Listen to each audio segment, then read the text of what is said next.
State, call your first witness. Thank you, Your Honor.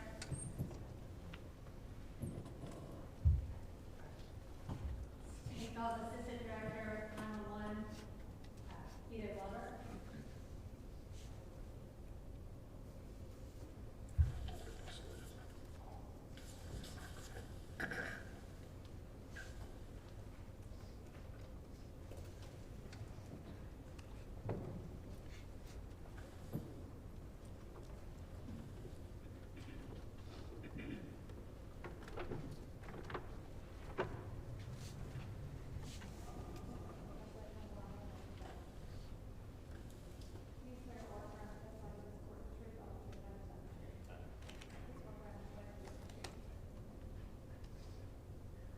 Sir, be aware of these steps. Thank you. If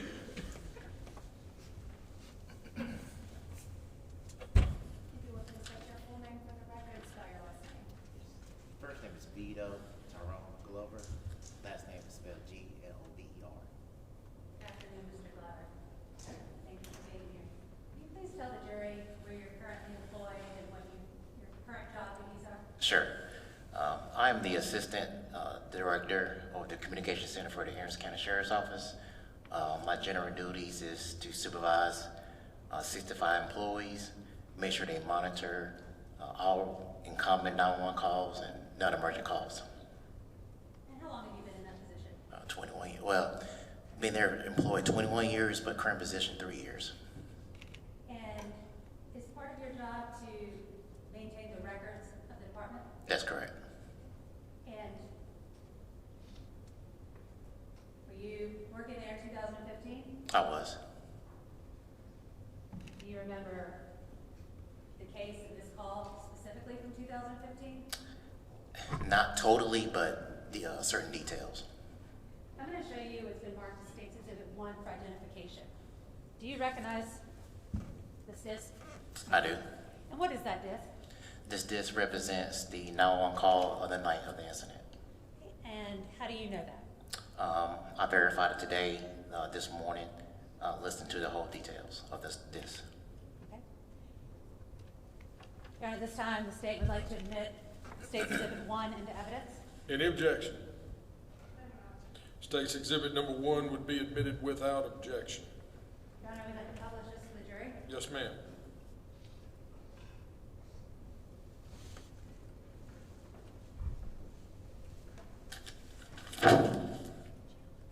That's correct.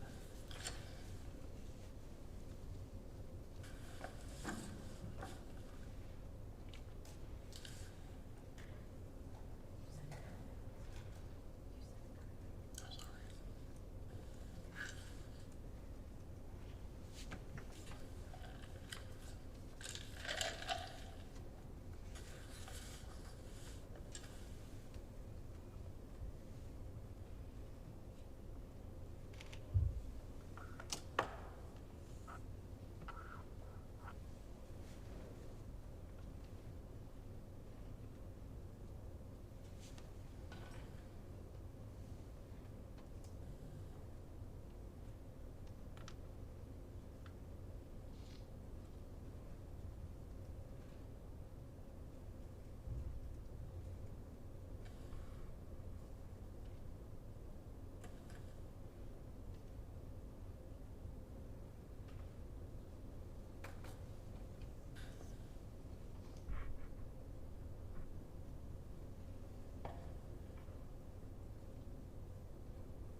Emergency.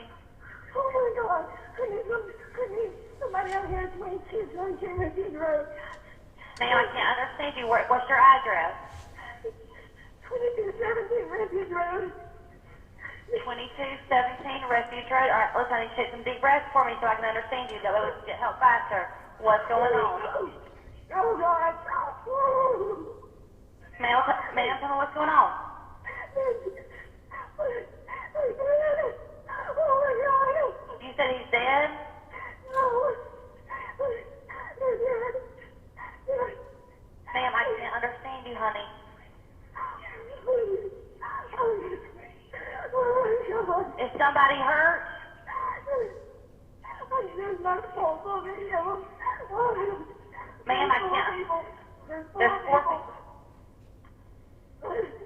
There's four people who what? In my mama's house, and they're dead. There's four people in your mama's house that's dead? Yes. Okay, all right, listen. I want you to get out of the house right now. Okay, listen, what happened? I don't know. Does it look like they were shot? There's blood everywhere. And there might be bullet wounds. Okay, listen, I need you to get out of there right now. Okay, go sit in your car. Oh, God, my kids. My kids. Okay, where's your kids at? They're in my house. We live right next door. They're next door? Yes. Okay, then I want you to go over there with them. Okay. Okay? Who are these people that are in the house? It's my mom and my grandma and my granny and my stepdad. It's your mom? Okay, all right, listen. Do you know, when was the last time you talked to her? It was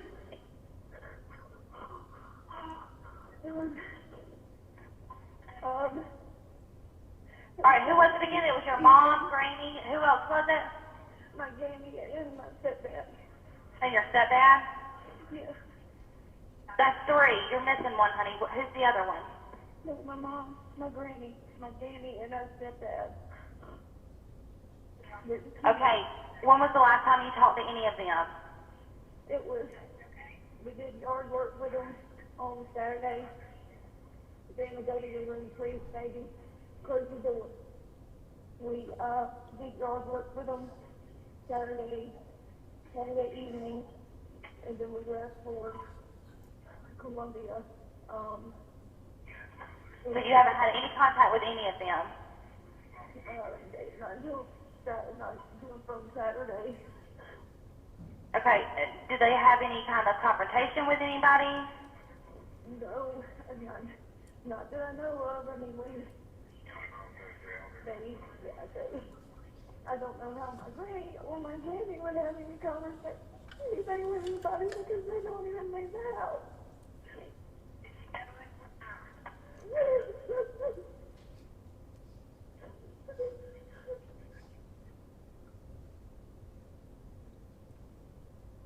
Daddy, go to your room and close your door, okay? Stay in your room and close your door. Just close your door for mommy, okay?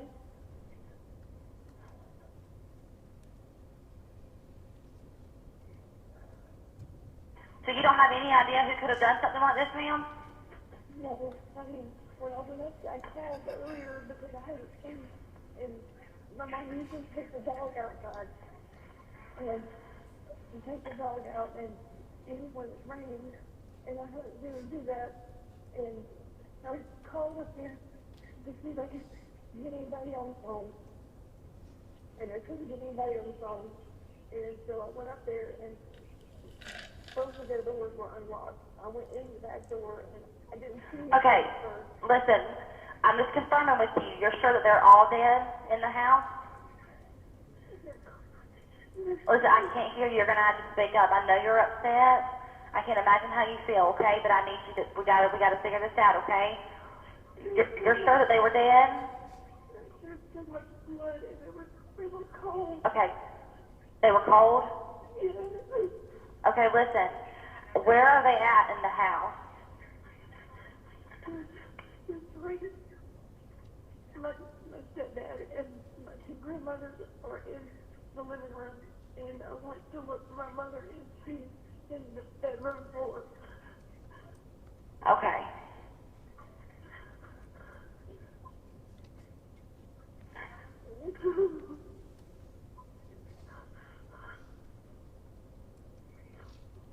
So the last time you talked to anybody was Saturday? What's that? Okay, I couldn't hear you. Okay, whenever you walk in the bedroom, or whenever you walk in the house, which way is your mother? Like, do they need to go in and go right or go left? Which bedroom is she in? she's in the master bedroom. If they walk in front of the house, she's going to be to the left. It's the first door to the left. Okay.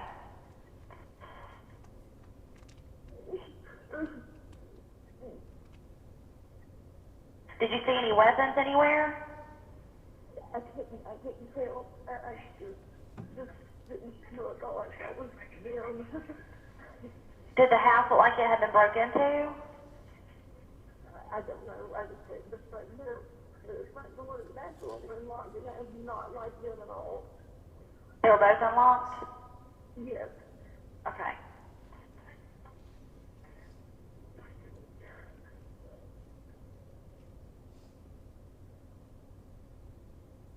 Okay, so you're at the house next door, correct?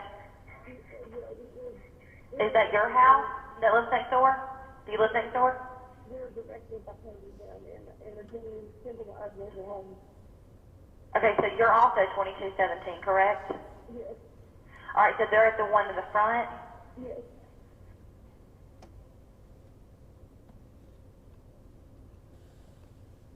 What color is the house?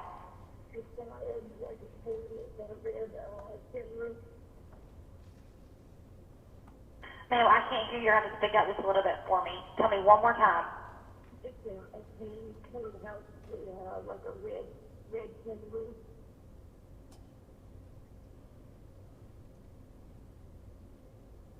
You said green with a tin roof, correct? Like tan. Tan, okay. Yeah, I'm sorry.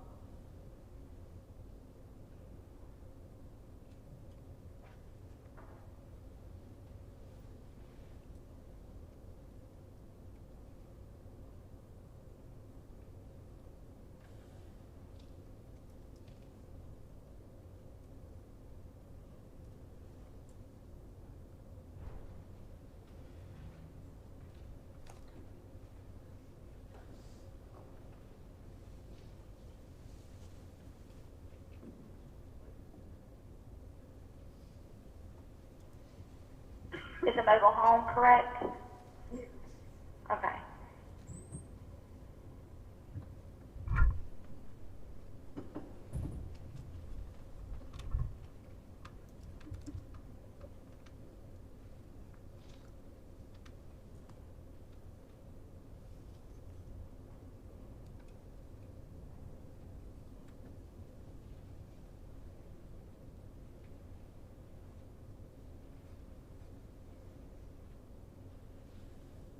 What's your name, ma'am?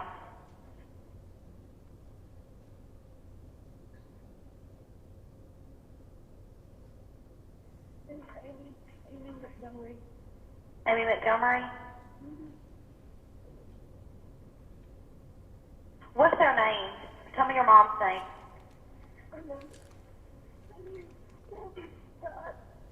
Kathy Scott?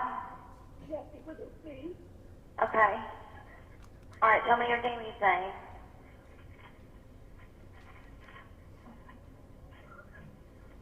Okay, so that's Kathy.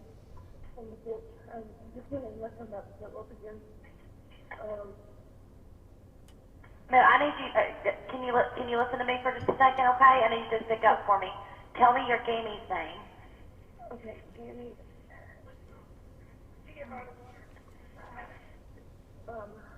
Her name, we just always called her Mrs. Scott. She's actually my step-grandmother's name. We just all call her Jamie. I can't remember. Okay, what's the stepfather's name? Terry Michael Scott. You said Terry Michael Scott? Yes. Okay. All right, and then tell me your grandma's name. Violet Juanita Taylor. Juanita is spelled with a J. Ma'am, I couldn't hear you. Say it one more time for me. Violet Juanita Scott, and it's spelled with a J. Juanita Scott? Mhm. Okay. I'm sorry about. I'm sorry. Give me a second. You said the middle name was Juanita? Yeah, it's Violet Juanita Taylor. I'm sorry. I'm trying to. No, you're doing great. You're doing good. And you didn't see any weapons. Not that I noticed, I just saw them all Okay. the Okay. It was a lot of blood.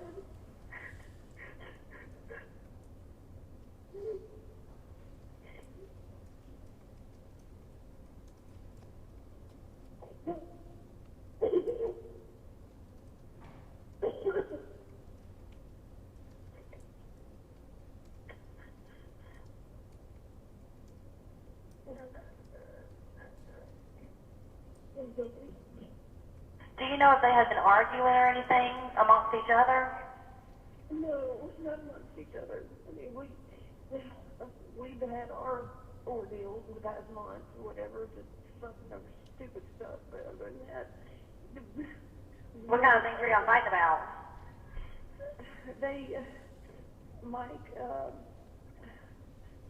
Mike had come down into my house and he started yelling at me in front of my kids and that kind of stuff. And we just didn't speak to each other for a while. That's, and then just recently, about 2 weeks ago, we were fine again. It was perfectly fine.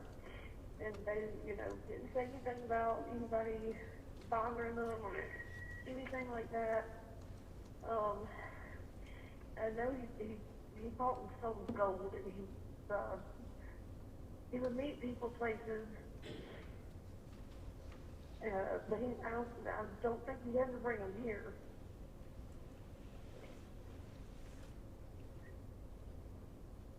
So the stepfather would go and meet people places for what? Like buying and selling gold, that kind of thing. Oh, okay. That kind of stuff.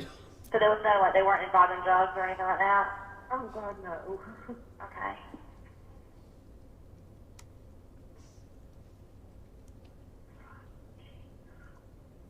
My husband just pulled up. I haven't even told him. Actually, if our next door neighbors are home, should I get him to take the kids over there, because one's 9 and one's 4, and if they know about this? There's nobody there with you? There's no other adult there? No, my husband just pulled up. Your husband just pulled up? Let's wait for the officers to get there, and then we can get the neighbors to get the kids. Okay.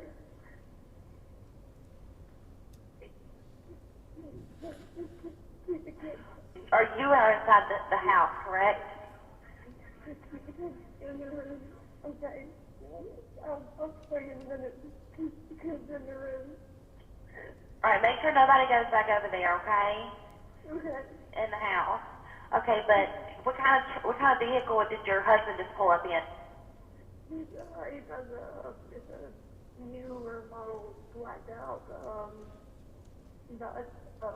truck.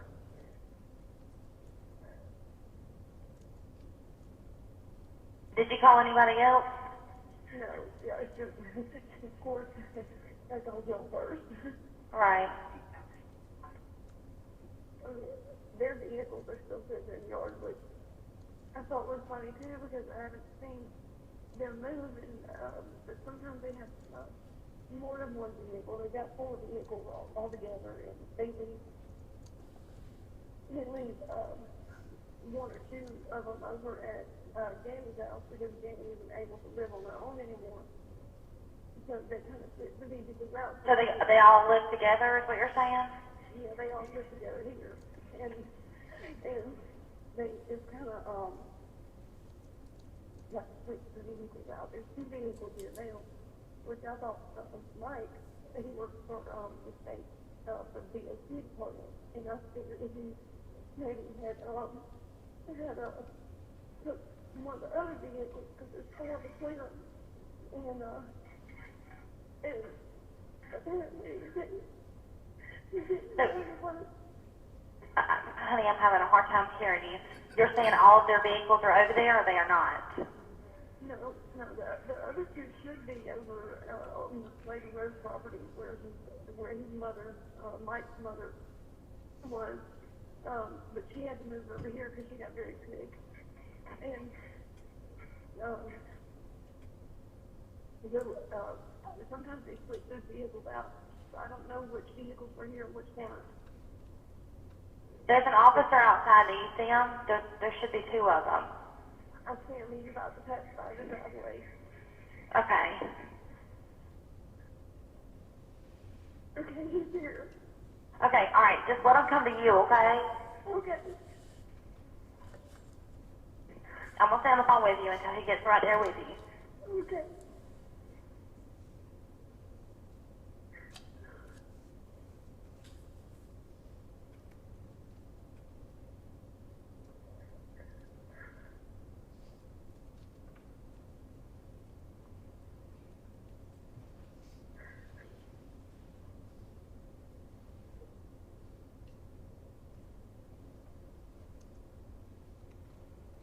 I just saw another officer go by, but I think he was for driveway.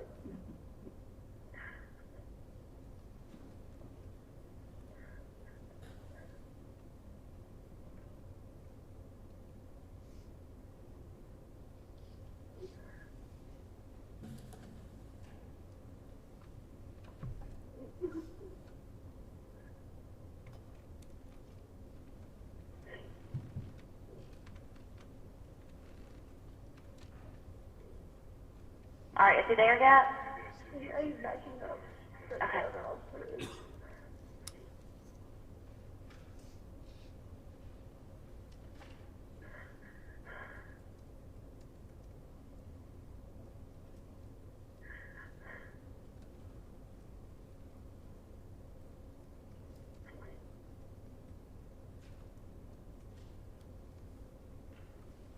There's two here now.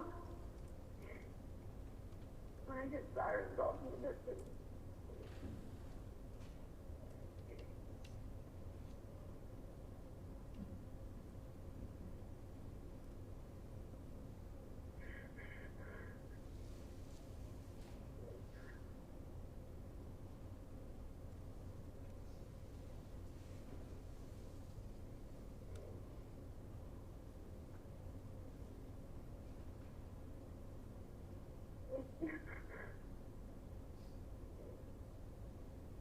Were you in Columbia for vacation?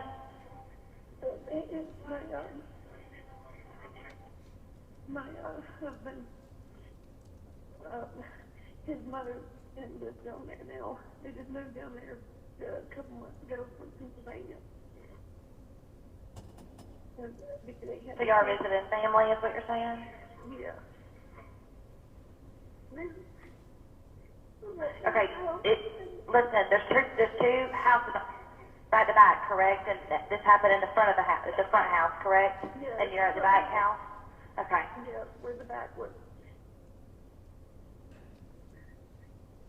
She's been waiting on the officers to come down and see if Josh is in my home, text Josh and them and see if they're at home because I don't understand it.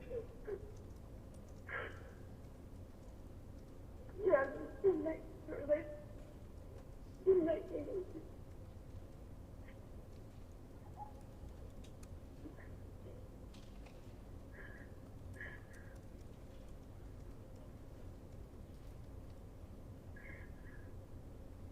Okay, you told me to come talk to him. Are you still there? Yeah, I'm here. Okay. The officer told me to come talk to him. I told you to come talk to him? Yeah. Okay, all right. I'm going to hang up with you then, okay? Okay. All right, bye-bye.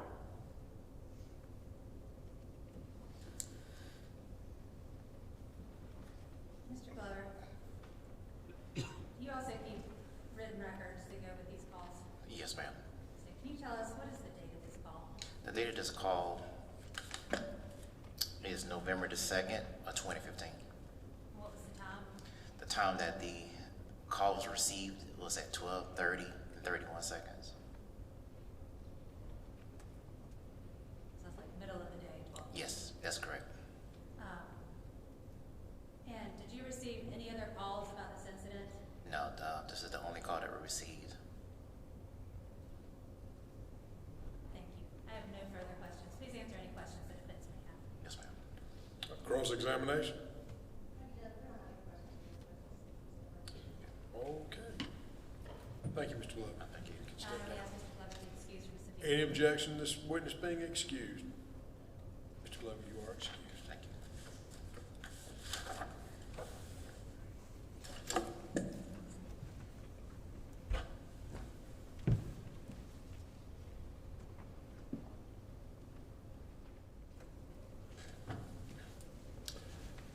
State call your next witness. State calls Erin Keaton.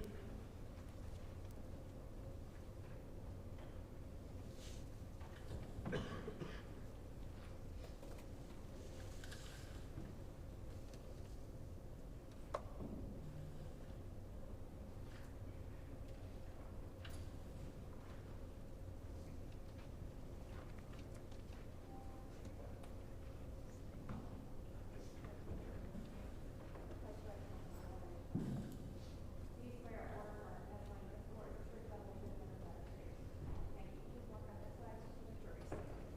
Just right This this way. way. Yes, sir. Just please be aware of these steps. Thank you.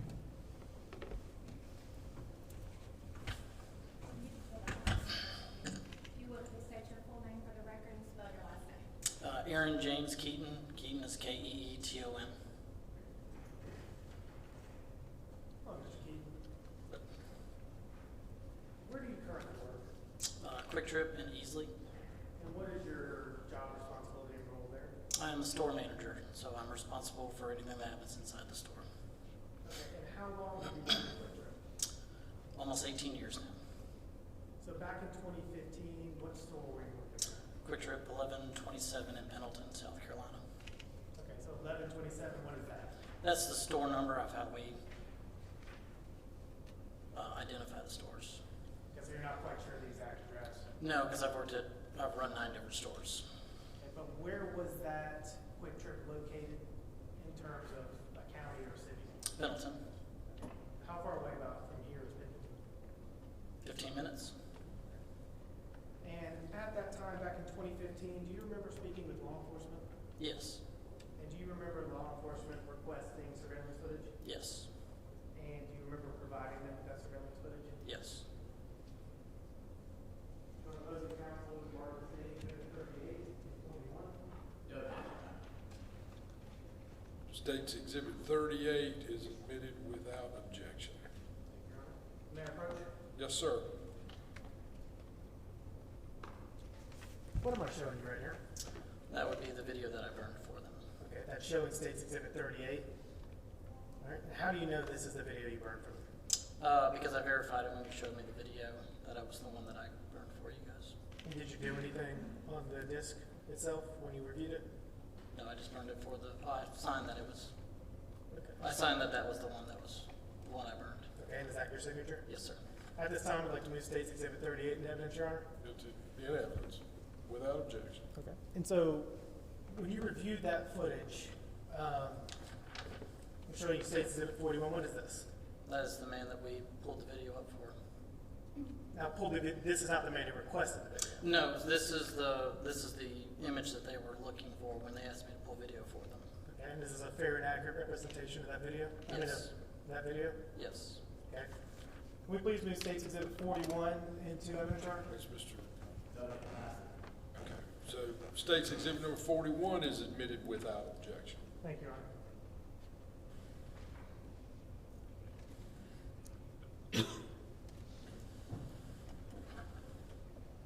Permission to publish to the jury, Your Honor? Yes, sir.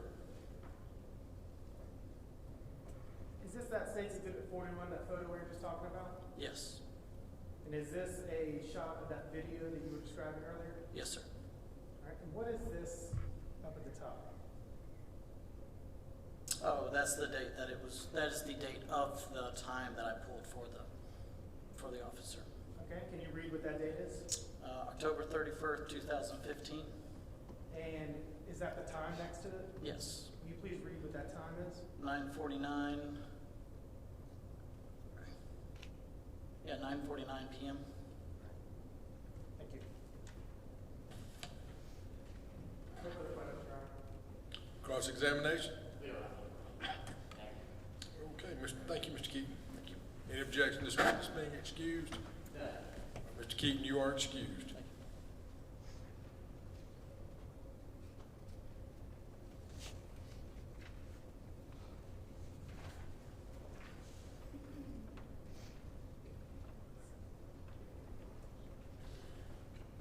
This time the state calls Chris Buucy.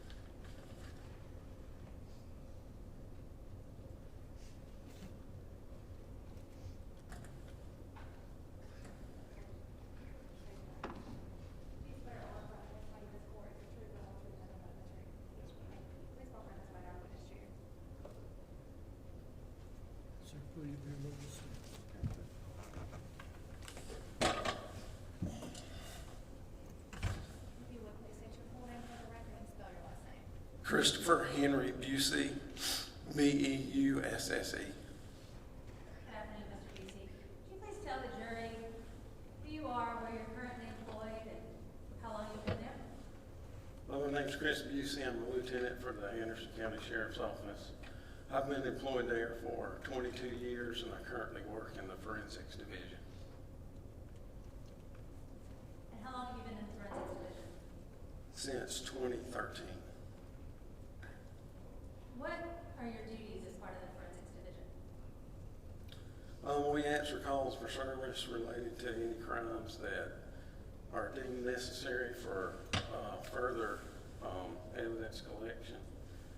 We answer calls like homicide, burglary, auto breaking, sexual assault, armed robberies, and so forth. Were you working on November 2nd, 2015? Yes, ma'am. And your job then, you were still forensics at that time? Yes, ma'am. And who called you out to the scene, if you remember? I was actually on another call at the time when that first call came in, and I left that call and went to this call. I'm pretty sure it might have been Chris Scott. He was a lieutenant at that current time. And do you remember where this call was located? It was on Refuge Road, And what county is Refuge Road located in? Anderson County. When you arrived at 2217 Refuge Road, what did you find when you got there?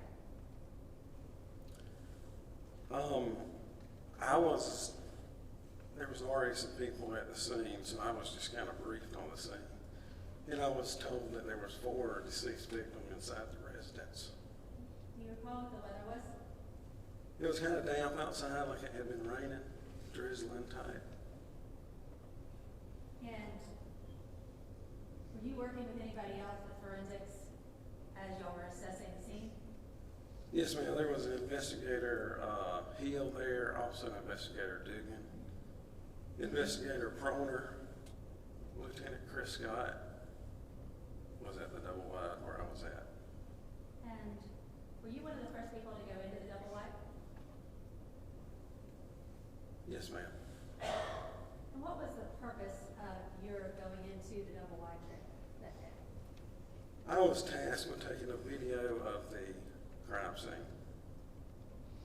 Prior to you going in, had anyone gone in to clear the residence? Yes, ma'am. The responding deputies had went in and cleared the residence. And that's protocol. Yes, ma'am. And had anyone else gone in to look around before you went in? Investigator Blair Hill. Okay. And what was the purpose of his going in before you?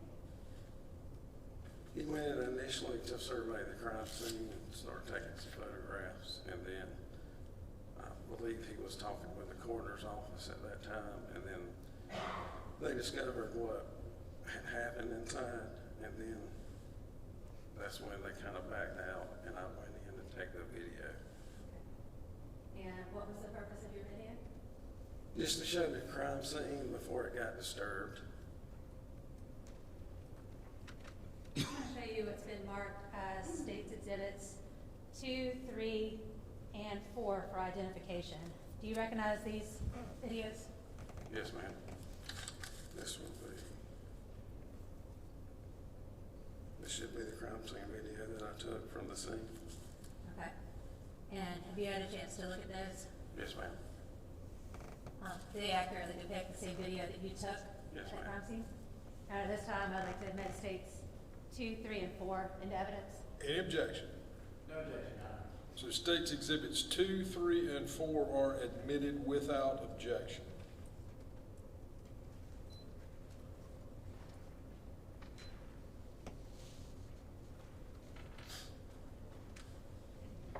Now I'm going to show you what's been marked as State's Exhibits 42, 43, 44, 45, 46, and 47 for identification. Do you recognize these photos?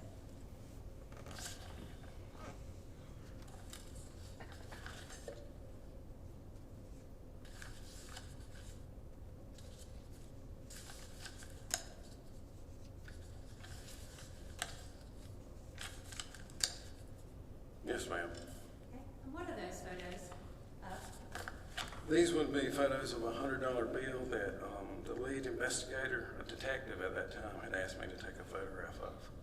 Okay. And are those the photographs that you took? Yes, ma'am.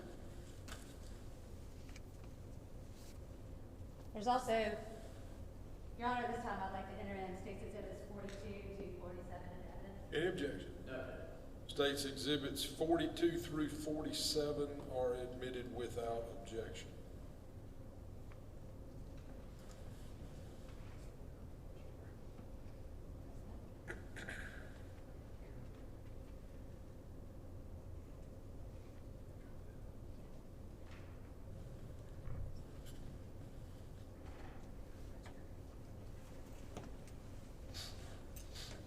So, in this picture, is that your hand? Yes, ma'am. And there's a photograph behind the $100 bills. Is that a photograph that you took, or is that one that was given to you? That was a photograph that was given to me. Okay.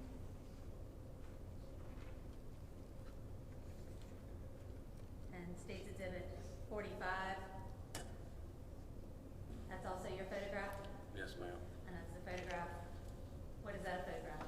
That's a photograph of the $100 bill that they had interest in on top of the previous photograph that was Xerox copied.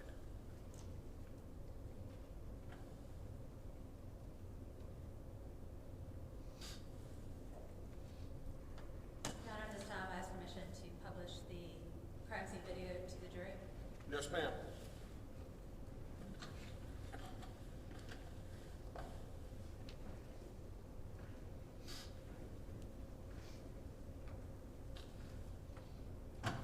Lieutenant Buucy, when you go in to take this video, are you moving things around, touching anything? No, ma'am. So, at this point, it's an overall, what it looked like when you went in the door, when you went in. Yes, ma'am.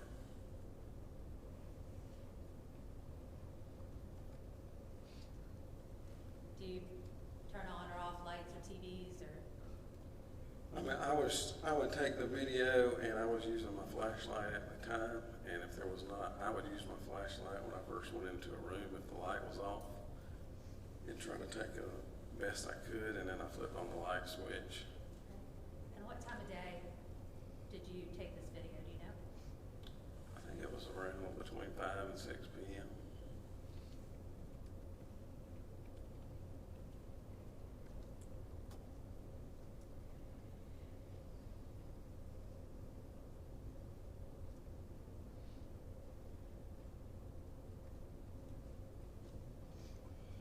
Do you recall at one point a door being shut in the video to one of the rooms? Yes. Okay. And did you have to come back and take a second part of this video Yes, to ma'am. show that room? I did. And why was that? There was a dog inside the room, and the door was shut with the dog inside the room. And did you open that door? I did not. Okay. Who opened that door? I believe we had animal control respond to remove the dog from the residence. And then you were able to go in and videotape it? Yes, ma'am.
just move on. Yeah, it's in evidence at this point. If you can get it to work, you can. So do you need to publish it later while he's on the stand? Well, I mean, as long as he's on the stand. Right, that's what I was just. Okay. While he's on the stand. So go ahead, you can go ahead and finish your questioning. You see if she can get it to work while you're questioning him.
told the clerk to send word to the solicitor's office. They might be able to help you with their technical experience in this courtroom.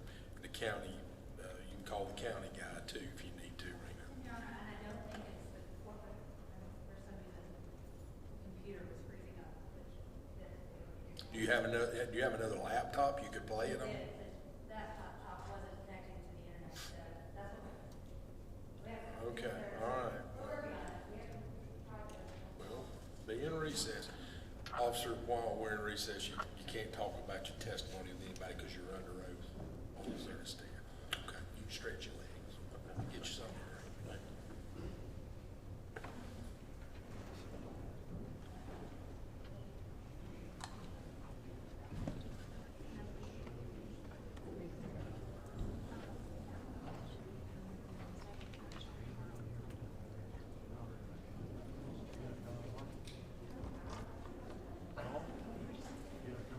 Good.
Yeah. That mic's still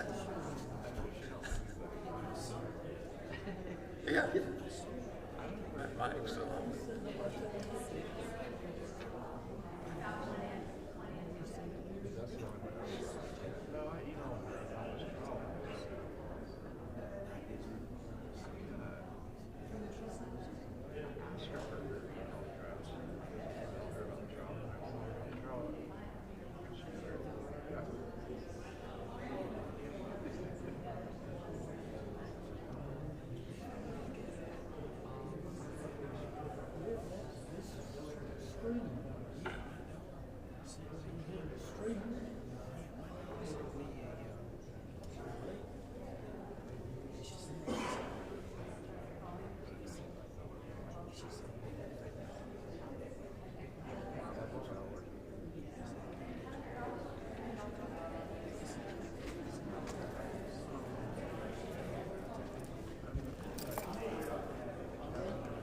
Oh, thank you, love. Thank you.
Just see where the action is for maybe the family, maybe the suspect. Well, even that sometimes. But some of the evidence will show that nothing was too graphic. The demographic. Thank you, be seated.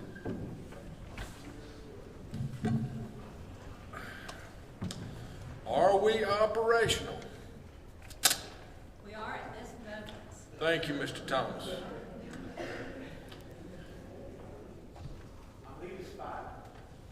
Well, you might ought to be where we can get in touch with you. Okay. All right. Where'd Mr. Franklin go? Yeah, tell him to get the jury. You can get the jury question. Yeah, go get the jury.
Foreman, ladies and gentlemen, jury, I believe the state has fixed their technical issues and we are ready to proceed.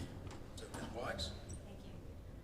Lieutenant Buucy, when you're going in to do these videos, do you wear any sort of protection to keep from contaminating the scene?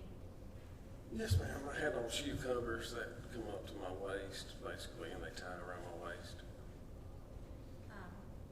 And you just come in and you videotape everything just as it is? Yes, ma'am. Not touching it.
modern freeways, virtually every segment is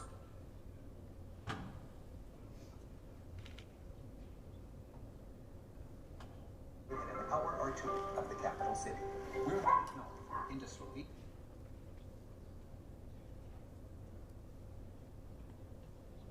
Julian hours.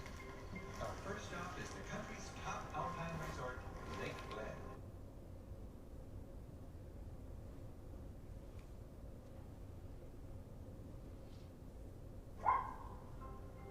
Since the Habsburg days, this is where Slovenes take their guests.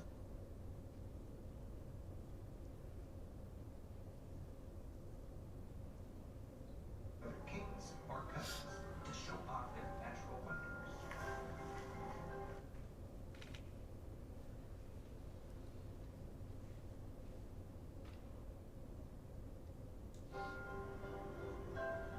The castle is striking.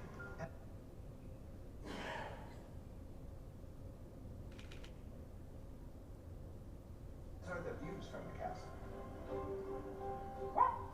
Lake Bled retains an aura of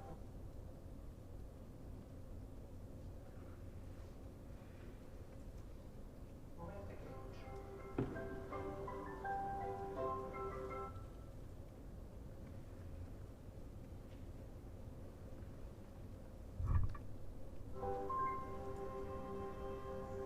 Slovenes are particularly fond of their famous local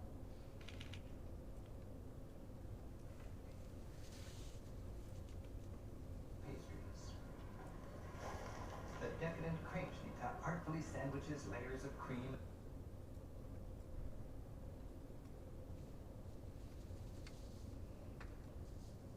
Vanilla custard between sheets of delicate crust. Lake Bled's icon.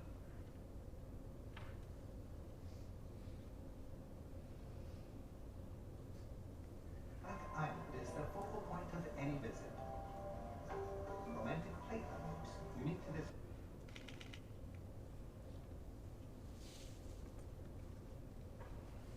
Lake ferry visitors back and forth. Locals still build their cabins by hand with large.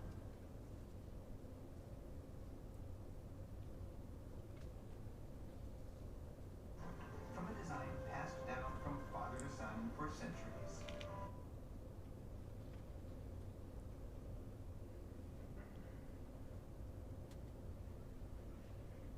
There's no keel, so the skilled oarsmen work hard to steer the flat-bottomed boat with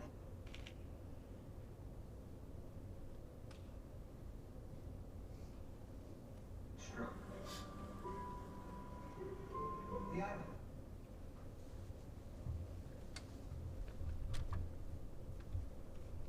It's been a special gathering point through the ages.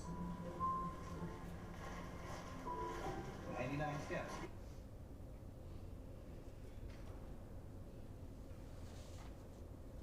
From the dock up to the summit of the Church of the Assumption.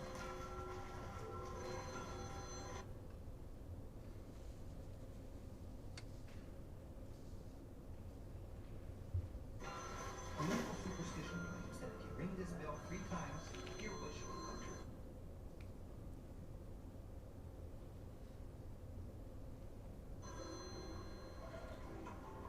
While no motorized boats disturb the tranquility.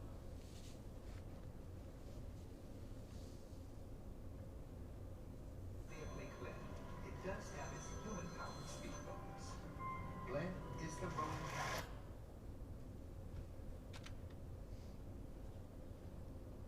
Of Slovenia. Crews stroke rhythmically through glassy waters, merging natural and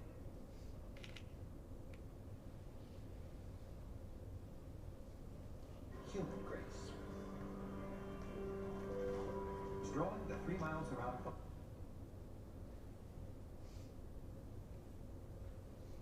Lake, visitors enjoy ever-changing views.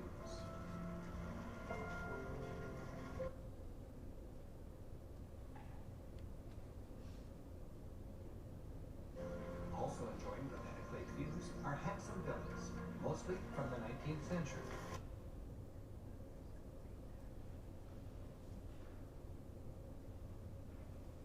My favorite was once the vacation villa of Yugoslav president for life,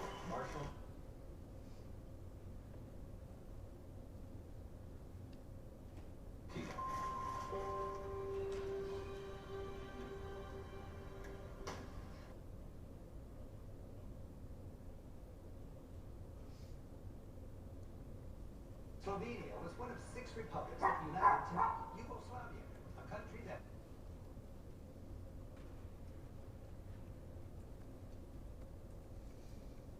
existed basically from just after World War I until the 1990s.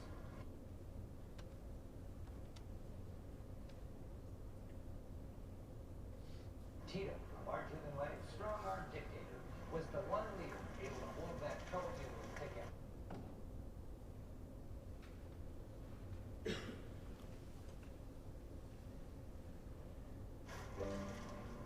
When Tito ran Yugoslavia, he huddled with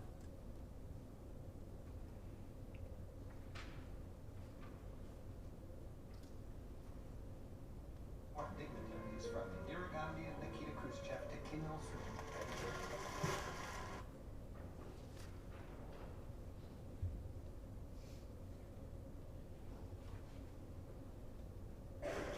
After Tito died in 1980, his villa was converted into a classy.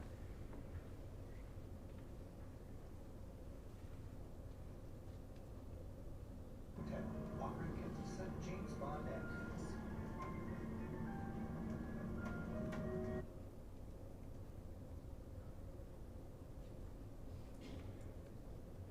In this high-end suite, you can actually sleep in the dictator's bed.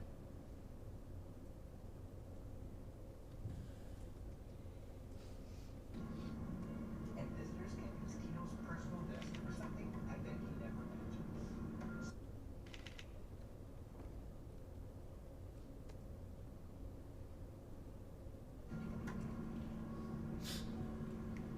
There was Tito's phone.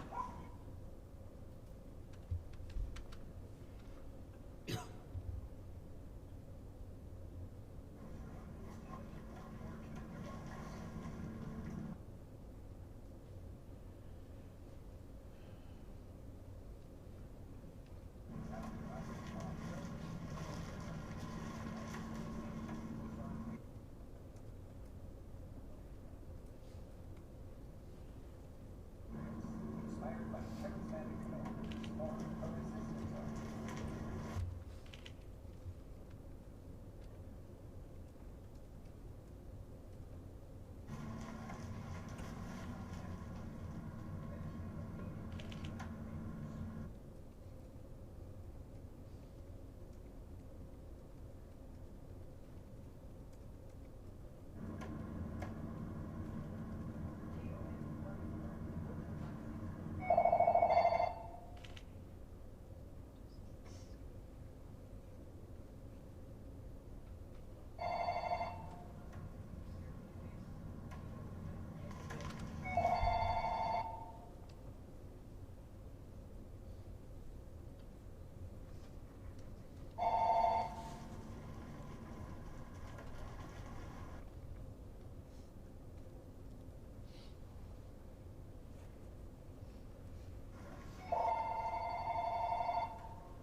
Hello, please leave a message after the tone.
Negative.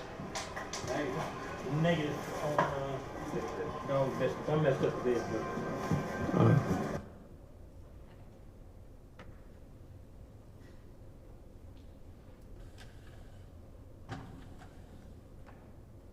And then, what'd you do with this video once you were done with it? I downloaded it to the computer video at the sheriff's office in evidence. Did you show it to anybody while you were still on scene? No, ma'am. But it was on, did you take it with a camera? Yeah, it was like a handheld Sony camera. Okay. Is it one of those where you could watch it through the camera? Yeah, you could. Okay. Thank you. I have no further questions for this witness, Your Honor. All right, cross-examination.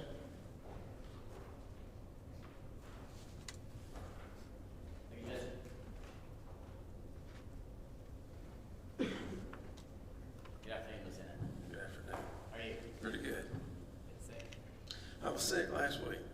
I'll try to keep you, oh, they're not too long. So you have been with the Sheriff's Office for 22 years, and forensics you started around 2012, you said?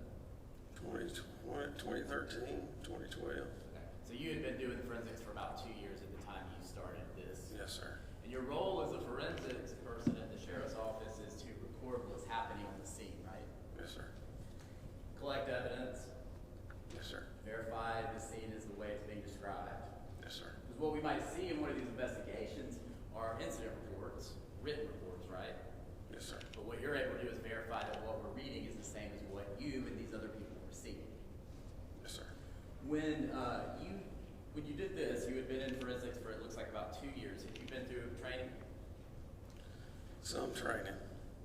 When you say some training, what is this an on-the-job kind of thing, or do you go to a special school, get a certification? This would have been on-the-job training.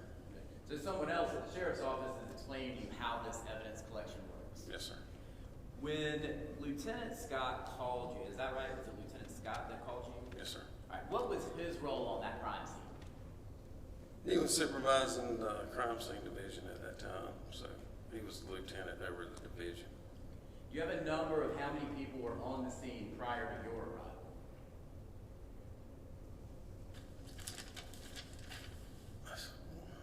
Probably 3, 4 investigators, maybe 5 for the double wide trailer. Okay. And you said, I noticed you said specifically investigators. As far as detectives, I'm not sure. Okay. But there were uniformed guys and Detectives and crime scene. okay. And you think 5+ people were there? Oh, yes, sir. Did you meet with anybody to find out what had happened before you got there? I spoke with my lieutenant and Blair Hill and Ben Dugan. And did they tell you anything about who had been inside the house already? I was advised that the coroner's office and Blair Hill had been inside the residence. Okay. So would you agree with me that there were also responding officers? In other words, when the 911 call came in, someone in a blue light car came and went in the house. Oh, yes, sir. Yes, sir. And that person is trying to find out what's going on, and they need to clear the entire house, right? Yes, sir. They went in initially. So someone had been into the entire house prior to you. Yes, sir. And they had probably gone into all these bedrooms we saw. They had probably cleared the residence. Yes, sir. And they had walked around. Yes, sir. And they weren't wearing the protective hoodies that you had on, right? No, sir. Did you try to determine who those people were so you would know later who had already been into the crime scene? I did not, but an investigator did. Okay, which investigator did that? Blair Hill. Okay.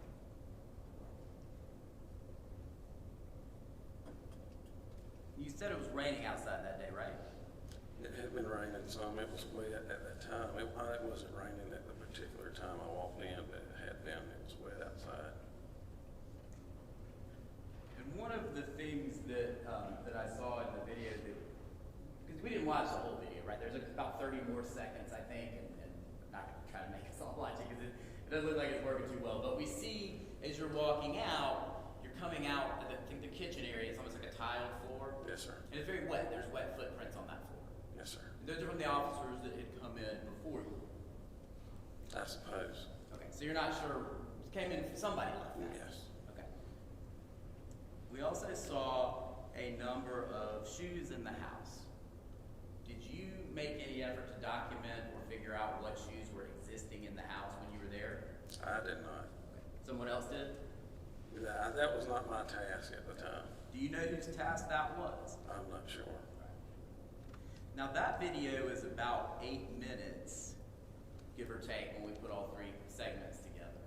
Maybe 10 minutes. Was that the only 10 minutes you spent in the house? No, I was in the house otherwise also. Had you gone in before or after you took the video? I'm sorry, repeat that. Had you gone into the house without taking the video? Had you gone in prior to that? I don't believe so. Okay. Because you said you had been in there besides the video, so I'm trying to figure out if it was before. I assisted with the investigators who collected the evidence. Gotcha. So I would have been in there for sure afterwards. Okay, and that's what I was trying to figure out. Is that something that occurred after this video? Yeah, I was there assisting them, getting supplies for them or whatever they needed. I was not the lead investigator assigned to that scene. You mentioned something about animal control being there. Were they, I heard the dog barking. Did animal control come in after you were taking this video? They came in and removed the dog from the house. And that was kind of not in the middle of the video, but before the next segment started? Yes, sir. Okay. Do you know if anybody went into the room that the dogs were barking in? I'm not sure. Forensics in the sheriff's department or any law enforcement is really an important job, right? Yes, sir. Because if done correctly, it can tell us an incredible amount of information about what has happened at a crime scene. Yes, sir. There's a couple phases to how we do that. So the first thing you need to do is look and see what's in front of you, right? Yes, sir. And then record it, which is what you were doing in this video. Yes, sir. And then at some point, someone may be able to interpret some of this information, right? Yes, sir. At the time you went in, are you aware of whether or not Blair Hill had taken any shoe impressions? I'm not sure if he had or not at that particular time. Did you see him take any? Did I see him take any? Correct. Did I you saw him. observe Blair Hill taking any shoe impressions? I saw him working on the scene after the video. After the video, okay.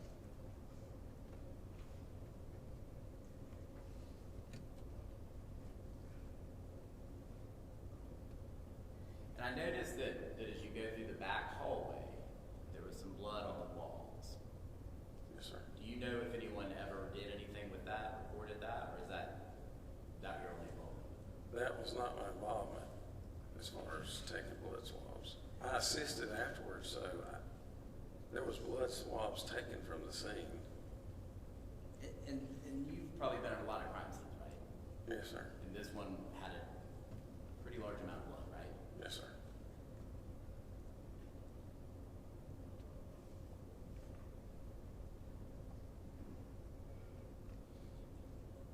The other evidence you entered that was the $100 bills. Yes, sir. When did you take that picture?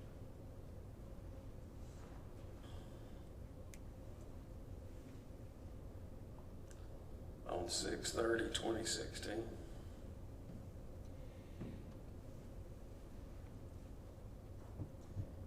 So that was about 8 months, 9 months after the video. Yes, sir.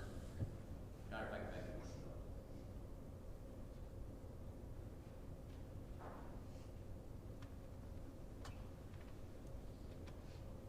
Thank you, Lieutenant. That's all I have. Any redirect? No, sir, Your Honor. We got this witness be excused. Any objection? No, sir. Thank you, officer. You are excused. Thank you.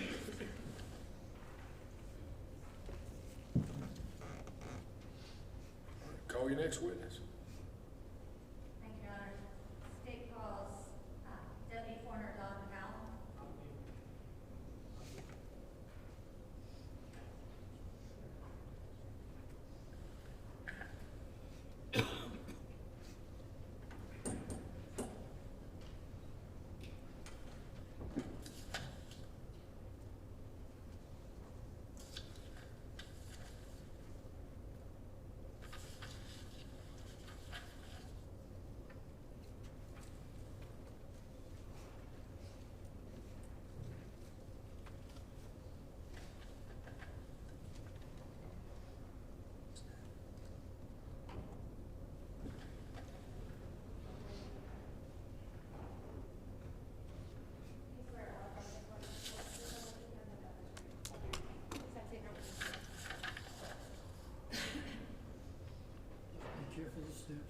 Thanks.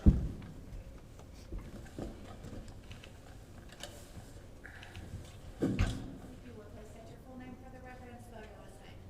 Donald Lee Macauan Jr., MCCOWN. Good afternoon. Can you please introduce yourself to the jury and tell them who you are, what you do, and a little bit about what your job entails? Yes, ma'am. As I said, my name is Don Macauan. I am currently the Chief Deputy Coroner for the Anderson County Office of the Coroner. I've been with the Coroner's Office for 25 years, 2 years as volunteer, 23 years as an employee. I'm board certified by the American Board of Medical Legal Investigators. I'm also a licensed paramedic with 47 years experience. I have a background in law enforcement as a police officer and as a firefighter. And I spent the majority of my current career either instructing or working in the coroner's office.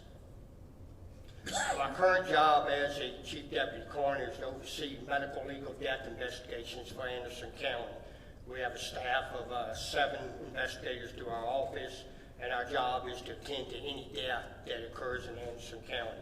Our primary responsibility is to determine the cause and manner of death. The Coroner's Office actually exists as a kind of an independent organization, separate from other law enforcement agencies, but our primary job only determines cause and manner of death. And have you received any special training in order to be able to determine cause and manner of death? Yes, ma'am. I attended my training at Clayton College in Clayton, Georgia, and then I've attended probably over 1,000 hours of medical legal death investigation training over my years. And do you also teach those classes? I do. I'm a current instructor and teach a number of courses in suicide investigation, roles of the coroner in various aspects of motor vehicle accidents and homicide investigations, and then I hold a key component in teaching child death investigations. Were you working on November 2nd of 2015? I was. And do you remember being notified to come out to 2217 Refuge Road? I do. And where is that address located? The address is located at 2217 Refuge Road, which is off Lebanon Road in the Pendleton area. Okay. And what county is that in? That's still in Anderson County. Okay. And what was the purpose of your being notified to come out to that scene? We have been notified by a lieutenant with the Anderson County Sheriff's Office that they had multiple victims at a residence there. Coroner Greg Shore initially responded to the scene, then requested I respond to the scene also. Okay. And you said Coroner Shore was there and asked you to respond. Yes, ma'am. Is that typical? That is typical. And why is that? The coroner is predominantly oversight is supposed to be, and since this was such a large event, then we wanted all hands on deck. Okay. And when you arrived on that scene, well, do you know about what time you got there? According to my record, I arrived at, I want to say around 1340, I believe is what I said. Yes, ma'am, I arrived on scene at 1340 and we were notified at 1308. And who was on that scene when you got there? A number of law enforcement officers, Coroner Shore, a number of command staff. The list would be long. It would have to go back and look at the crime scene law. More importantly, how many people from all those people that were there had been inside the residence prior to you getting to go in the residence? At that point, the only ones I knew that had actually ever entered the residence was the first responding officer. And after that, everything had been roped off and taped off until the appropriate steps could be taken. When you say appropriate steps, what does that mean? It normally means that we've secured the area and that all officers are going to search. Coroners don't require a search warrant because of a dead body. However, in essence of working with our partners with law enforcement agencies, we will wait on a search warrant for them. And so at that point, it was determined that Sheriff's Office was going to obtain a search warrant, and then we would proceed after that. And prior to you going in, is there anybody that's allowed to go in and actually mess with the scene? Yes, ma'am. The first responding officer typically will enter first. It's not uncommon for EMS to arrive and enter the scene to pronounce death. And then after that, typically when we arrive, that's when we'll take on our role. Did EMS go into the scene before you? I do not remember EMS entering the scene, and from what I understood, law enforcement initially entered, and it was obvious that the victims were deceased, and therefore they secured the scene and held everybody out until the appropriate search warrant could be obtained.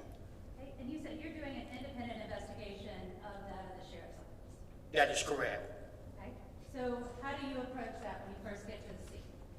Well, we would normally talk, which is exactly what we happened here. We talk to the sheriff's department, see what their overall plan's going to be. They talk with us. We all come to a conclusion of how we're going to, or I guess say more of an agreement of how we're going to proceed. For example, in this case, the sheriff's department had asked that we not enter until they get the search warrant. Then we had some other steps we were going to do. We wanted to basically run some, they were worried about footwear impression. There was just a number of things that went through a discussion before we proceed any further. And you work with your counterparts, but you're independent of them? Yes, ma'am. Okay, so then once you decide that it's time for you to go in, what do you do? What is your next step? Well, normally for us as investigators, we would proceed much like the forensics units in the sheriff's department do. We're going to talk with them, see what they know so far. We'll talk with the other investigators on the scene, see what the story's lining up. Then we're going to proceed by taking pictures of the scene. Normally our pictures would start with the exterior of the residence and then gradually work inward. Since we would then discuss with the forensics investigators what their game plan is, we want to enter the same way, we want to exit the same way, we want to know what appropriate attire that we're going to wear once we enter. Just a lot of different little steps go into entering the residence. And did you wear any sort of protective attire when you went into this residence? I did. I had on protective booties on at that time. Do you keep any sort of record or report of this? I apologize, ma'am. Do you keep any sort of record or report of what you did on the scene? Yes, ma'am. There is actually in our report, which our coroner's death investigation report. Okay. And that's what you're referring to? Yes, ma'am. I'm going to show you what's been marked as State's Exhibits 5 through 36 and see if you can identify these photos.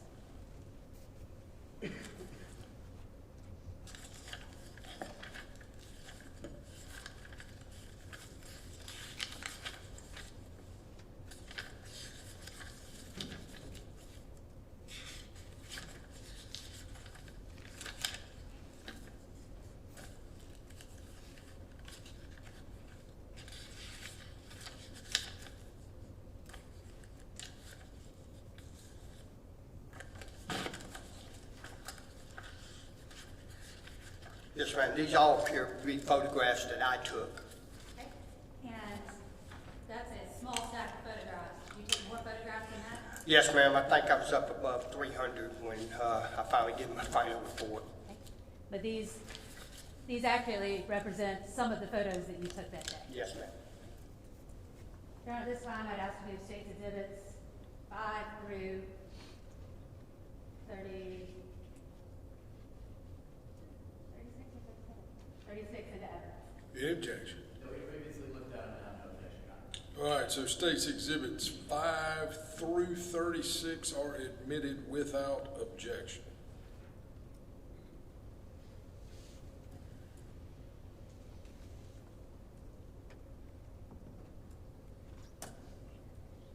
I'm going to ask you to look at the screen, just we can help the jury walk through. Sure. Kind of what you did and the way you did it and why you did what you did. What is the purpose of this photo? This is what we call a photograph identification card. It's normally taken to, you gotta remember we run a number of calls. So in order to make sure that we attribute the right pictures with the right scene, we have a photograph ID card that starts all of our cases. State the number of the exhibit. I'm sorry, this is State's Exhibit 5. Thank you, Your Honor. I'm going to show you State's Exhibit 6, and if you can explain kind of what you do next. This is the beginning of our photographs. Since we were pretty sure we were dealing with a homicide scenario this time, our photographs would start from the exterior and work our way inward. So all of our photographs will start on the outside. It's typically within our standard operating procedure that the investigator starts with the front of the residence and works their way around the entire residence. And could you say approximately how many photographs you would take of this residence? The outside? I would normally, I know within myself, since I was the primary investigator, I would normally take 2 or 3 of each picture. Okay. So, and what is the purpose? What are you looking for on the outside of the residence? when we're looking at the exterior of the residence, we're typically looking for any signs of forced entry, windows broken, doors ruptured in. We'll also be looking for blood splatter on the front porch, the rear porches, anything that will give us an indication that somebody broke into the residence. Showing you State's Exhibit 7. Can you explain the purpose of that photo? This photograph shows that I did not identify any forced entry into the residence.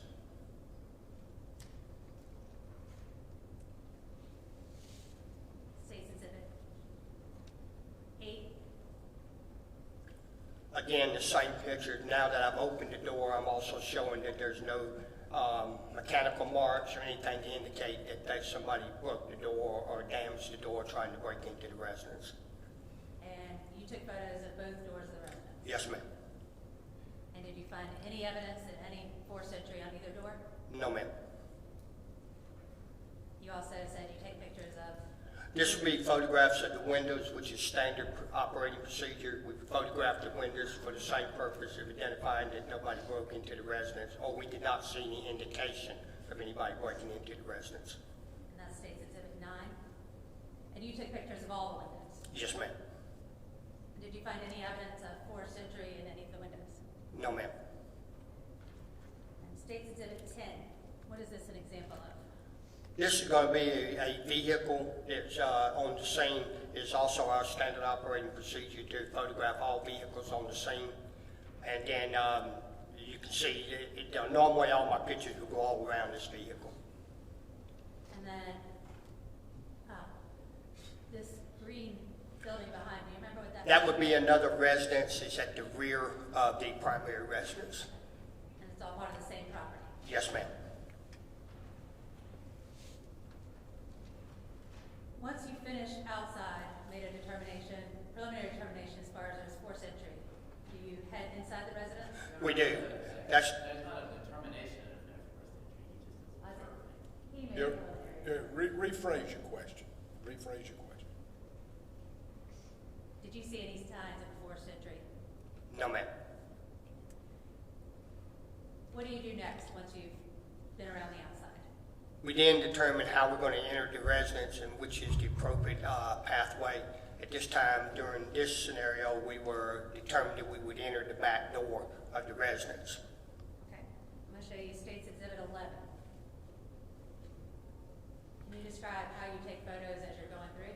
I do. As we first enter, as you saw with the door, and once we enter through that, as we start coming in, every investigator tends to do a little different. Some sweep left to right. I'll always sweep right to the left. So as I'll start my entry, I'll start photographing.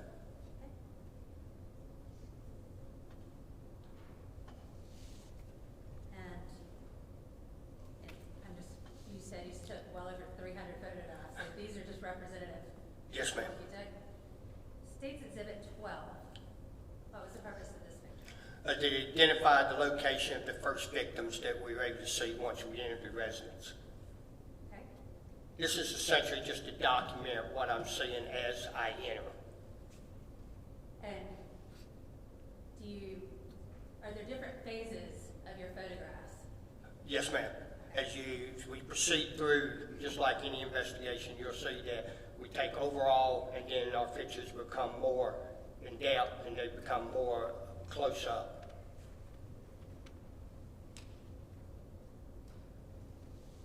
State's Exhibit 13. Again, to document the overall view of the victims once we enter the residence.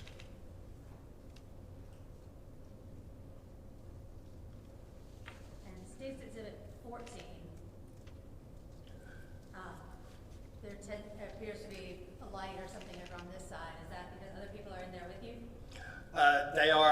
That more than likely could be a flash coming off our cameras too. So that's not uncommon sometimes when we're coming in there and it comes off a mirror or a light or another something.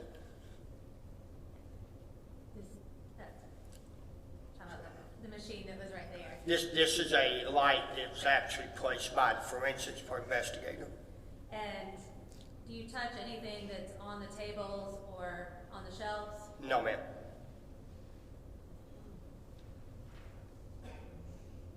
State's Exhibit 15. Again, just an overall picture of the sofa, noticing the pillows with some blood on them. And you would take these same pictures of each of the different pieces of furniture as well? That's correct. Let's show you State's Exhibit 16. Can you tell us about this photograph? This is essentially just another photo as we're walking through. We're showing at this point that we don't see any signs of a struggle. None of the things are knocked over, none of the pictures are knocked over. The pathway going into the room doesn't appear to be obscured or anything. If you'll notice in the short, depending on how you're looking over there, to if you're my right side, you notice there's a little blood stain on the wall there.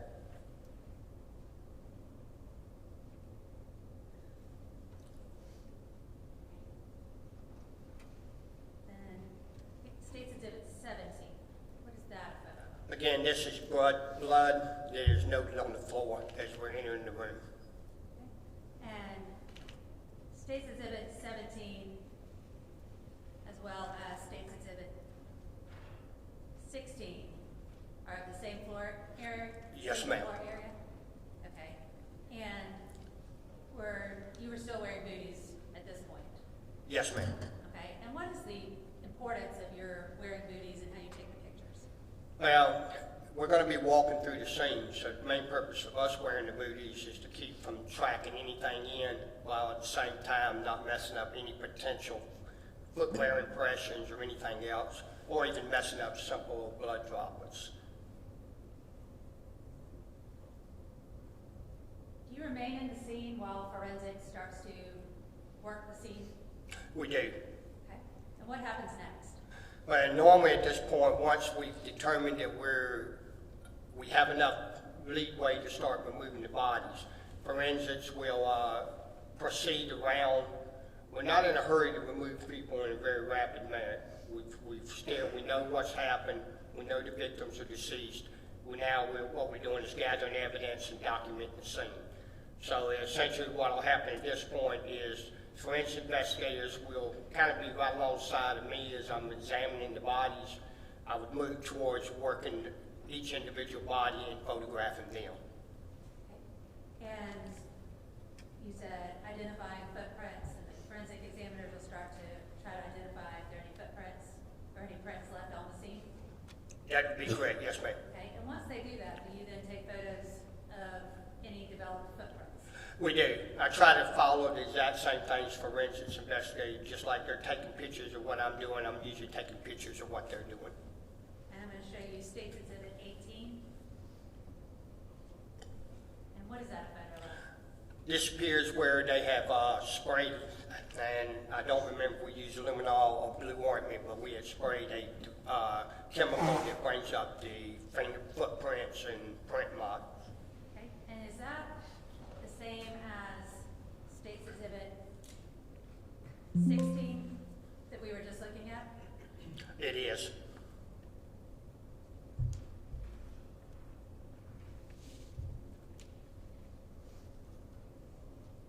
And State's Exhibit 19. What is the purpose of this photo?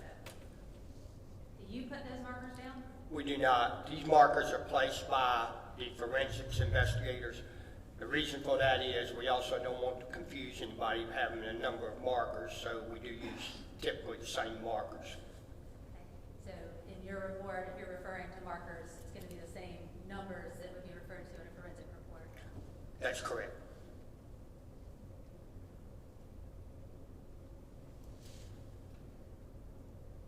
State's Exhibit 20.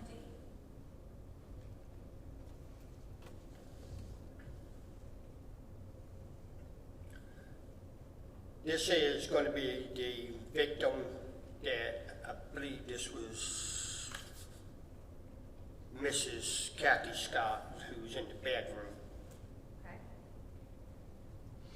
Again, just documenting how we noticed the victim before we start proceeding forward.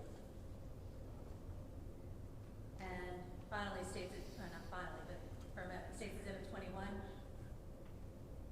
Again, I apologize, I can't tell exactly which victim this is, but it's again documenting another victim in the overall scene before we get into the up close and personal investigation. When you talk about the up close and personal investigation, describe that a little bit for the jury. What does that mean? Just like any investigation where we're looking at that, now I will begin my investigation to determine what type of injuries the victims have. So therefore I move in and I will typically scale and photograph each individual injury, try to determine how many injuries they have, determine the extent of their injuries, and then try to do somewhat of documentation of what injuries I found.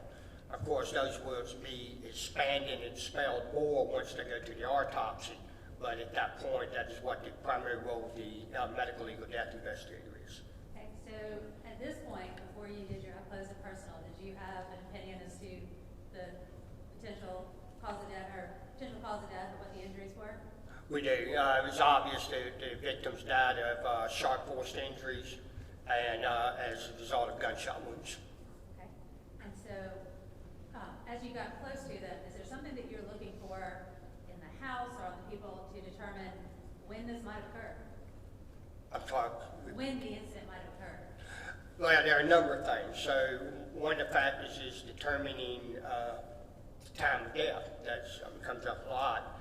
So you look at different variations of the body. For example, on these cases here, which is something that's outlined in my report, they have already passed rigor mortis, which is a stiffening of the body that results after a victim dies. There's also livor mortis patterns. We also look at environmental temperature. At that time, it was 71 in the residence, 60-something outside. All those play little pieces of a puzzle in helping determine how long somebody's been dead. It's not an exact science. It's taking each individual pieces of that puzzle and putting it together to give you somewhat a rough idea of how long somebody's been dead. In my investigation here, it was determined that I knew these victims had been dead for greater than 24 hours. And is it obvious to you when you went in that you said that EMS wasn't called because it's obvious they were dead? It's very much obvious. The one thing in South Carolina, only two people can pronounce death. That's the investigator or a deputy coroner or a physician. The coroners allow EMS to pronounce kind of under their auspice, so when they don't come in, then we have to pronounce that time of death. Obviously, from this point, we knew these victims had been down for a prolonged period. One of the things that we normally would do in this situation is we take the environmental temp, we take the outside temp, and then we also take the body temp. The only time that my investigators do not have to take a body temp is when they determine that the victim's been down a prolonged period of time, usually greater than 24 hours, or the body's extremely cold. And was that the situation here? That is the situation here. Okay.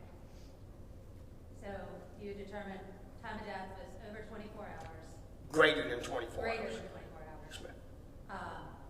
And that, and then what do you do once you've gone through? You said, I'm sorry, sharp force injuries and gunshot wounds. Well, we obviously know we're dealing with a homicide at this point because of the multiple injuries and multiple victims. So now we start preparing to how we're going to remove the victims. I'm going to communicate with the sheriff's investigators to see what else they need. I'll work with the forensic investigators to make sure we don't disturb their scene as well.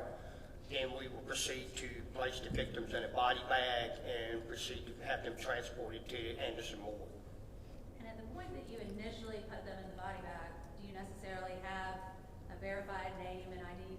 We do not on this. That's this situation, because we had 4 victims, we did not have a verified name. Now, I can tell you as a normal routine in the office, no, we normally have a name on the victim prior to putting them in the bag. But on this situation, we only had who the victims were in the house. We did not have who they were at that point, or who was who. So therefore, the body bags would not be labeled like we would normally label them, which is the name, date of birth, date of death, time of death, and the investigator.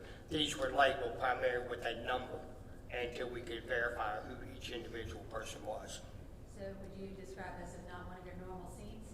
It was, I apologize. It was not one of your normal It was not scenes? one of our normal scenes, no ma'am.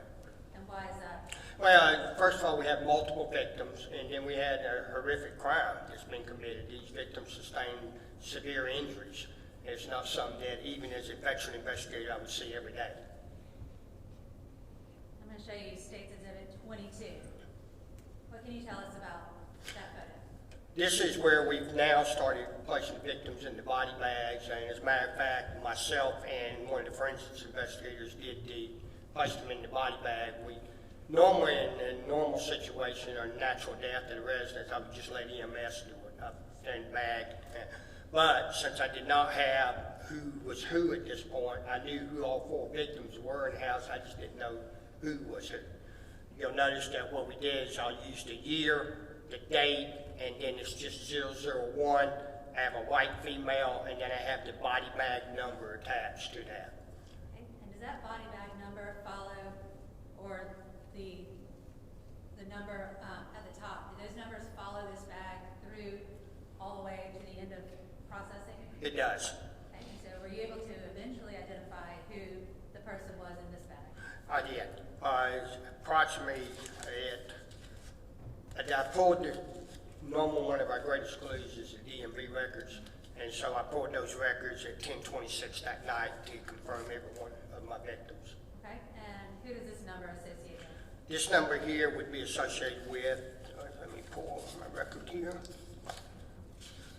10.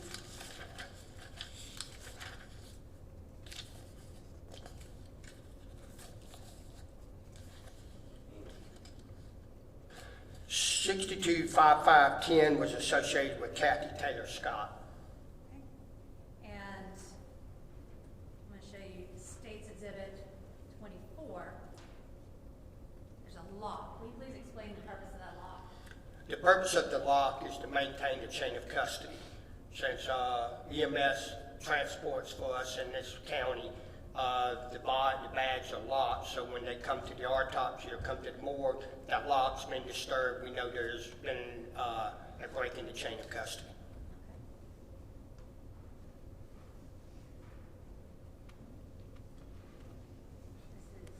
This is 625560.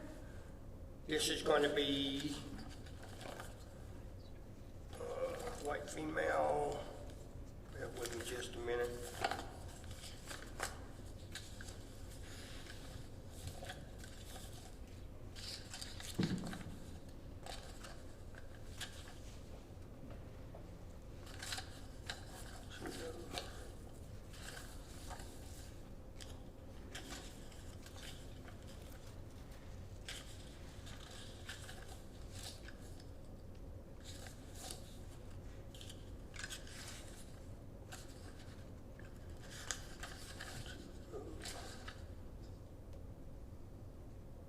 I believe this is going to be Violet Taylor because she's the only one that I do not have number down for. Okay. And show you State's Exhibit 27. That's a lock on her bag? That is correct. Again, the locks are maintained for chain of custody. Normally, when we arrive at the morgue and we're ready, they're still placed into holding until the autopsy, and then those locks are removed typically by the pathologist or the investigating coroner to show that there was no interruption in the body bag.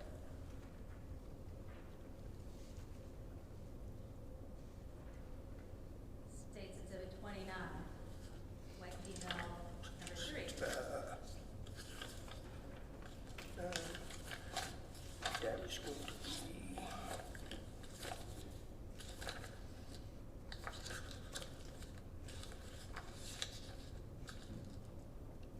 believe that is going to be Barbie Jean Scott.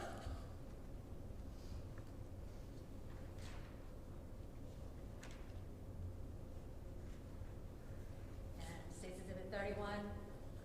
Yeah. That's long. Apologize, can't see that one real well. So. But it's another lock on the body bag. The body locks on the bag, yes, ma'am.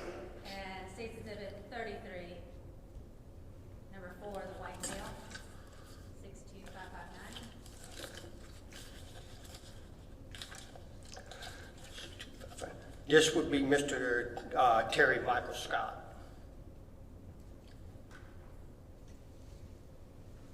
And State's Exhibit 35,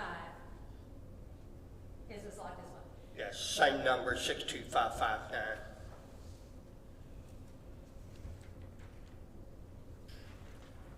So once they're all in body bags and they're locked, you said they're transported to autopsy? They are transported to the Anderson County Morgue, which is at the AMED Hospital.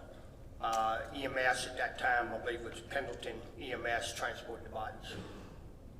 And when are those locks taken off? The locks are then removed upon the pathologist who's ready to take them to the table, or the deputy coroner's there finishing up photographs or something, but they're usually only removed at the time of autopsy. Okay, and were you present for autopsy? I was. Okay, and were these the same, were you able to see the same bodies that you put in these bags or the bodies that came out? Yes, ma'am. Okay, and were you able to observe as Dr. Woodard was going through each of the autopsies? I was. Do you take notes during that? I do not. And the reason for that is because we try to keep it with two separate investigations, which mine is from the scene. The pathologist conducts his own documentation so as to not, what's the word I'm looking for, not to obscure his autopsy findings. Okay. And after the autopsy, you did a copy of the autopsy report? We do. Autopsy report and is then usually presented to us in a couple of days, within 48 hours to, you know, I think the most I've ever had is 4 days. Okay. And were you able to compare those autopsy reports to your coroner's report? I was. Okay. And were the findings, did they support what you originally? I'm going to object to this. She's asking him to, this is a very clever way to get in a report, not admissible right now. I sustain the objection. Did it change your opinion? It did. Did it change your opinion? No, it did not. I'm sorry. I apologize. I'm having a little trouble hearing, so you have to bear with me. I object to her getting the pathologist and this meeting together. The pathologist is welcome to come in here and testify. I sustain the objection. After this, is that the end of your involvement in this case? It is not. We must then sign the death certificate. So once the death certificate is done, that's essentially our end of our involvement, because we've made our determination of cause and manner of death. It now refers back to the sheriff's office to prosecute or seek other answers to what caused the deaths. And did you make that determination as to cause and manner of death? I did. And what was that? That cause and manner of death was gunshot wounds, cut force injuries, and the deaths were ruled as a homicide. I have no further questions. Please answer any questions the defense may have. Okay. Cross-examination. Afternoon, Mr. Macauan, how are you? Doing good, sir. So, I want to start with something you told us a minute ago. The time of death investigation that you were doing is, you said, not an exact science. That's correct, yes, sir. But you told us that based on what you saw on the scene and all the training that you've got, the medical, legal investigation training you've been through, that you felt this occurred 24 hours or more before when you were there. Greater than 24 hours, that's correct, yes, sir. And what time were you there? I arrived on scene at 13:40. So that's 1:40 for us civilians? Yes, sir, 1:40. 1:40 p.m. So when you say greater than 24 hours and not an exact science, It could be exactly 24, slightly less than 24? It would not be slightly less than 24, not based on the presentation of the bodies. We normally look at a body temps and the environment as a perfect environment is 70 to 75 degrees. That's when a body will normally progress normal. This environment was at 71 degrees. So we felt comfortable that we're greater than 24. I was not comfortable saying 48, so in reality 24 to 36 would be more like an ideal. Because it's not an exact science, we typically go with greater than 24 and leave it at that. Okay, but you chose 24 for a reason, right? Well, yes, sir. And the reason is fact is that rigor mortis. Rigor mortis comes in, which is basically a loss of adenosine triphosphate, which is a enzyme in your body. If you've ever had a muscle cramp, that's what results. You lose your ATP. Well, with rigor mortis, it starts in about 3 hours. It'll actually peak at 12, start back out at 24, and it's typically gone by 36. So if I give it an hour or two of error, then that would put her greater than 24, but less than 36, because most of the rigor mortis had already disappeared. Liver mortis onsets within about a half hour to an hour, and it fixes in 8 to 12 hours. And what I mean by that is the blood pools in the lowest part of the body. And so therefore, if I can blanch it, and I put my finger on it and make that blood dissipate, then I'm less than 8 to 12 hours. If I can't and it's fixed, we usually say greater than 12 hours. So these victims both all had had fixed liver mortis, so which means I couldn't blanch it, and the rigor mortis just started dissipating. Okay, so if we're fixed, then you can objectively tell us that 12 hours is we're past 12 hours, right? Right. No question. Correct, yes. And then when we get into this science of either inexact science or however you want to say it, of the rigor mortis, and we go 24 to 36, you could agree with me that it could certainly be 24 hours, right? I'm sure it could, but in my investigation, I believe it to be longer than 24 hours. I'm just going to go with what you told us earlier. Correct. Was that you said greater than 24 hours, but you chose 24 for a reason, right? Because of the rigor mortis had dissipated. So it could be 25 hours. Could be. 26. Mm-hmm. In fact, it could be all the numbers up to the 36, right? Correct. Were you able to determine from what you saw on the scene which of the wounds were suffered when, if you will? Like what order things occurred in? No, sir. And you said there were both gunshots and you said sharp force injuries. Correct. On each of the 4 victims. Yes, sir.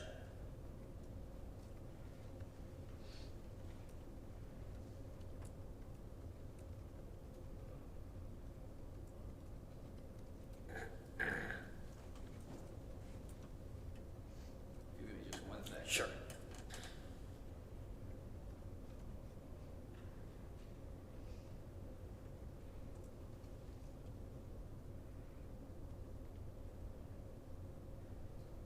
That's all I have. Thank you very much. May you redirect? Very briefly, Your Honor. Captain McGowan, when the defense was asking you, talking about the time, the 24 to 36, when I was talking about your report, you said greater than 24. And is there a reason that you emphasized greater than 24? Because I'm 100% know that there's greater than 24 hours because of, as I said, the rigor mortis has already started dissipating now. The more like 36 would be more appropriate because now rigor mortis is completely gone. That's in a perfect environment. So, as I said before, when you take and put all these little pieces of the puzzle together, they kind of give you more of a range, but not necessarily the exact time. So you said, you feel like, based on the rigor mortis, Based on the rigor mortis, liver mortis, the pooling of the blood, the lack of bleeding on the wounds, everything, I am very comfortable saying greater than 24 hours, but less than 36 hours. Okay. And if you were to, based on what was going on, would you push more to one side or the other? Yeah, the body goes through other changes. For example, once we can start getting into 36 hours, we start attributing bloating.